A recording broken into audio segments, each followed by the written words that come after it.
Yes, Robert. So Penny got 2 vaccines today. She got her Bordetella vaccine, that is intranasal, and we also gave her first distemper parvo vaccine. That was a subcutaneous injection. It was on her front right leg. Okay? So these are just some things we want you to be mindful of when you take her home. Lethargy, sneezing or coughing, and soreness at the injection site are all symptoms that we would expect to see in a puppy with their first vaccines. All right. Make sure you just monitor her if you exhibit these symptoms. Make sure they don't get any worse and they stay very, very mild.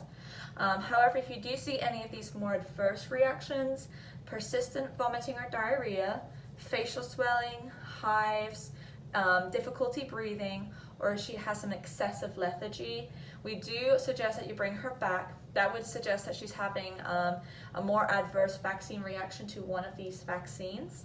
Okay. And she would have to be seen by a veterinarian. Okay. So you can come back to us, or you can go to an emergency clinic if it is after hours, but we do suggest that you bring her back in, as this can be kind of worrying if left untreated, okay? Okay. So, of course, we might not see any of these things, but these are just things to be mindful of as she goes home today, okay? Okay. Do you have any questions? Yeah, so you have lethargy as a normal side effect, and then you have excessive lethargy. What would be the difference between the two?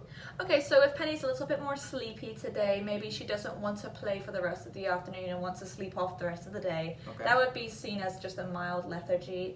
If she's excessively lethargic, that would suggest that she can barely lift up her head, won't want to walk over to the water bowl, Okay. limp in your arms. You would know the difference.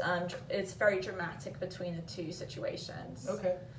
All right, and if anything happens, just bring her here or bring her to somewhere that's closest to? Exactly. So I'll give you another handout of our closest emergency clinics. Okay.